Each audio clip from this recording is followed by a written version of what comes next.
Contractor welfare association की जो press conference है,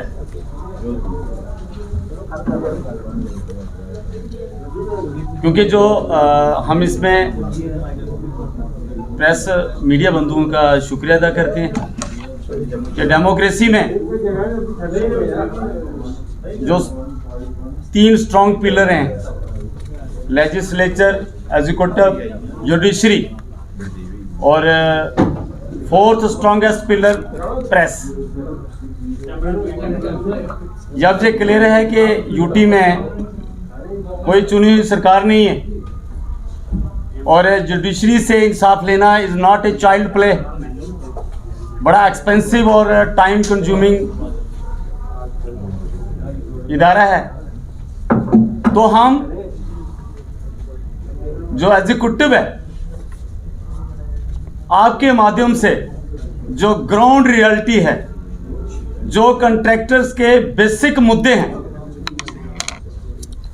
अगर वो एग्जीक्यूटिव में आला अधिकारियों तक नहीं पहुंच रहे हैं तो हम आपके माध्यम से वो पहुंचाना चाहते हैं और माननीय एलजी साहब के नोटिस में जलाना चाहते हैं।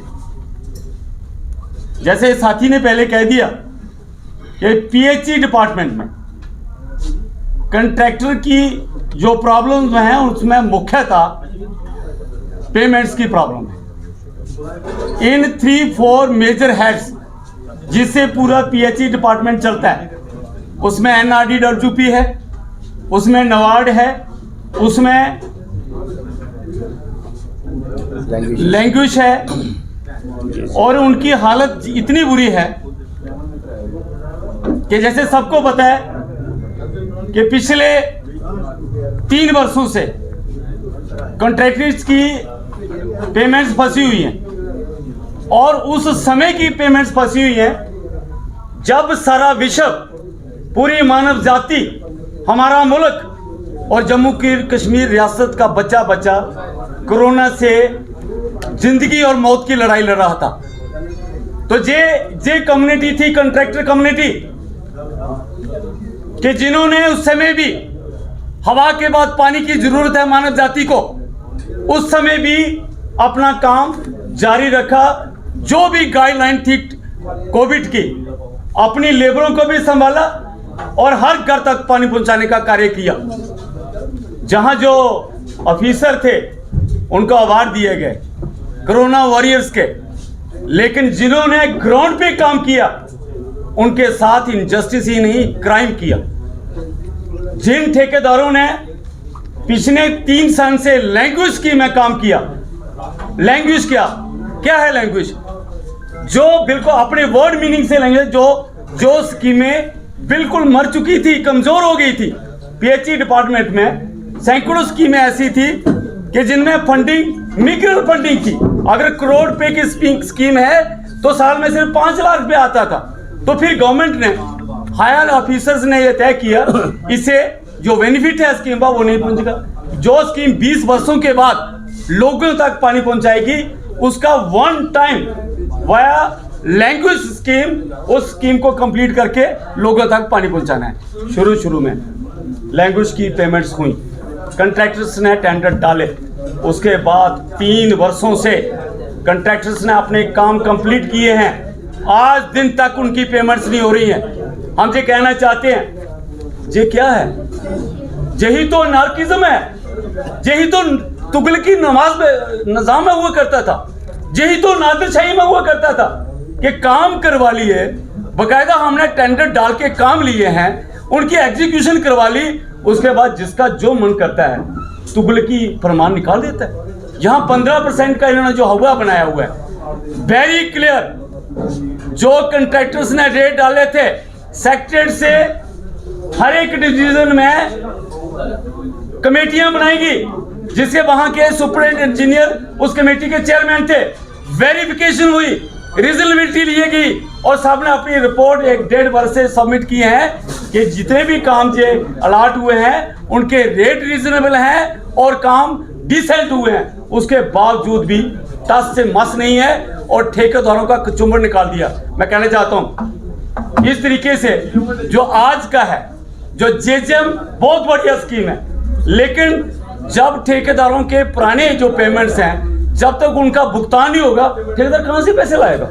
ये तो वो बात होगी ना कि व्यक्ति की सारा काट दो और उससे फिर हिसाब लो कि आगे तो कितना दौड़ सकता है। ये हमारा सिंपल मैटर नहीं है, ये बहुत वेरी कॉम्प्लिकेटेड मैटर है।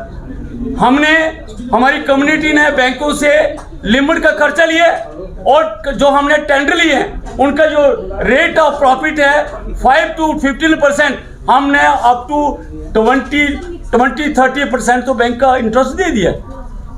बैंक कभी माफ नहीं करेगा ना। बैंक तो कोरोना पीरियड में भी इंटरेस्ट लगा रहा था, बैंक तो आज भी डे नाइट और हॉलीडे में भी वो अपना इंटरेस्ट लगा रहा है। तो इससे एक तो कंट्रैक्टर कम्युनिटी को खत्म कर दिया है, तबाही कर दिया है। हम प्रेस के माध्यम से माननीय जो आला अधिकारी बैठे हैं, अगर उनके नोटिस में नहीं है, क्योंकि हमने डिवीजन लेवल पे, चीफ इंजीनियर लेवल पे time to time interaction meet भी किए, डेलीगेशन भी मिले और आपके माध्यम से बात करी, और फिर हम माननीय एलजी साहब के भी नोटिस में लाना चाहते हैं। इतना बढ़िया जल जीवन का नारा है और कुछ स्टेटों में ये कामयाब भी हुआ है और वाकया बहुत बढ़िया है। लेकिन जब आप कंट्रैक्टर से पेमेंट नहीं करोगे तो ये जो प्रोजेक्ट है कैसे कंप्लीट होगा?